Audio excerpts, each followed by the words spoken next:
Or Section E, working on the freight equipment. The freight car painting with the stencils all the freight of the equipment of the general division, which are the boxcar, gondola, flat cars. They also maintain all the work with the equipment, such as snowplows, derricks, and similar machinery, and must paint over the trucks. All of these cares that must apply with the paint of all the cars in a very quick manner. Also see that the brush is well in the cracks, crevices, and corners of the body trucks, of the roof, and generally giving them the two coats of paint.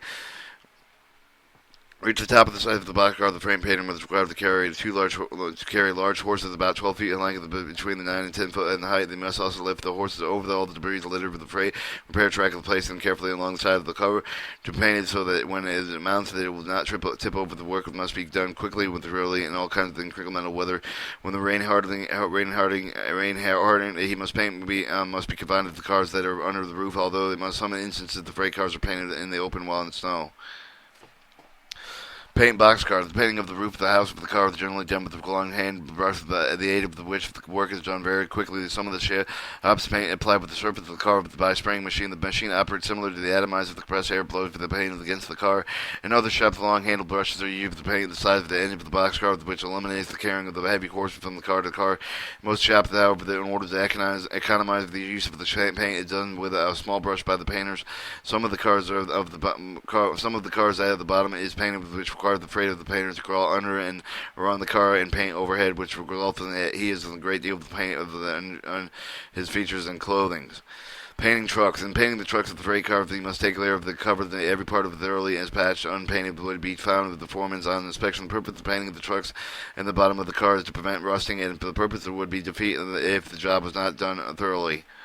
Painting foreign cars. If the painting of the freight equipment is on railroad, the painter must be familiar with the parts of the required to paint it on each of the car with the color of the paint, which he does not receive specific instruction as how to paint each of the car. In painting of the foreign cars, he must judge from the appearance of which weight to paint the left on them when what the color might apply. He applies the two coats of the paint on the interior of the caboose and other work cars. Freight car stenciling. The stenciling of the freight car is largely in more detail. The stenciling of the passenger car of the freight car must know the exact position of the name of the car, but the number of the cars must be placed in usually the initials. The moment the number of the cars are placed for the high up in either end of the also in the center of each of the sides of the some of the freight cars have 5 to 6 numbers. The most intelligent carefully enough to apply them into the correct order. As the car, the current number, the one side of the incorrect number, on the other, which would considerable confusion, which in service of the other waybills destination reports required to show the number of the cars unloading also would cause the confusion, perhaps having the two cars on the same number. Number of the stencils. In addition to the name of the railroad, the number of the car, the great deal of the other stencils is applied to the stencil, given the capacity of the cars in pounds, the lightweight to what the station and what the month was weighed, and the style of the drafting rig, and the type of the couple of drafting springs, the last day of the rebuilding, length, the width of the height of the car, the cubicle capacity, the type of the triple valve, the type of the brake beam, the type that the car, the use of the U.S. safety appliance standards. Some of the stencil is required with the rules Interstate Commerce Commission, some of the rules in the American Railway Association, the MSCB, some of the railroads to which for the car. These cars belong to the painter. Cars with the stencil must know the type of the height of the car required with each of the stencil. The painter applying with the stencil to the car must know the exact paint place each of the stencil must go. The blueprints when the sketches furnished for the company will show the exact location of the stencil. Each stencil when they apply with the blueprints given the location showing the distance from the side and from the sill and eaves from which determines its place. Knowledge required. The freighter of the painter must know just which the stencil each of the cars received. They have received no special instruction from the stencil. Any one of the car belonging to his own road. They apply with the correct stencil. He must be able to tell the site of the various type of the draft gears, which were of different cars that are equipped to correctly stencil the car capacity. He must be able to tightly sight with the size of the journal of the car in order to be sensible to the greater number of the cars that he is required to deal with the correctly. The painter must have the great deal of the shop experience.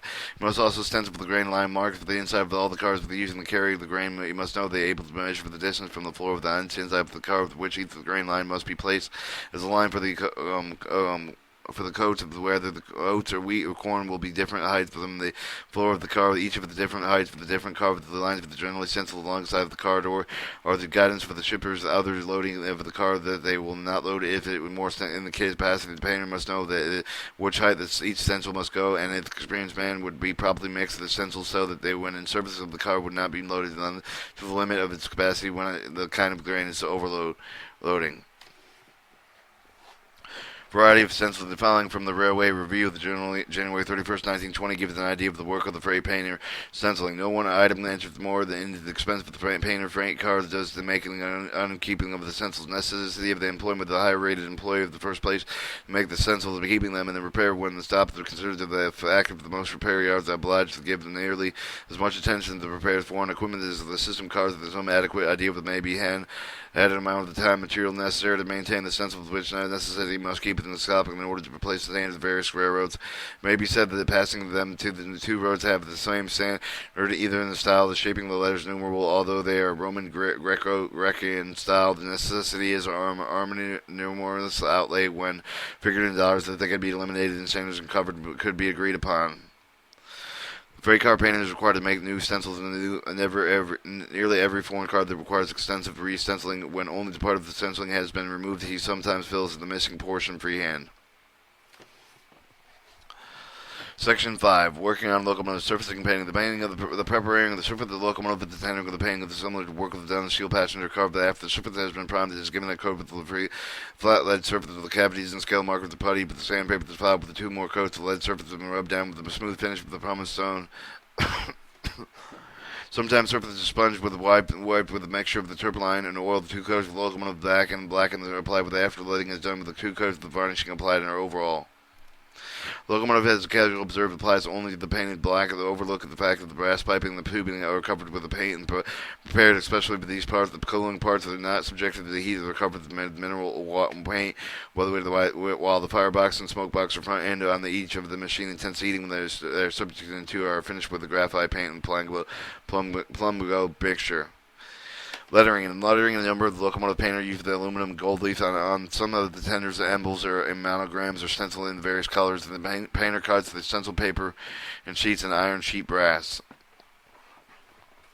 Varnishing a locomotive the tender is done under the difficulties temperature of the roundhouse. The shop of which the work must be done with the continually changing of these departments were not intended primarily to be used as paint shops. Not one of the painters seems to be take care of that they work is protected with the draft steams and smoke and dust. Part 7. The work of the car inspector.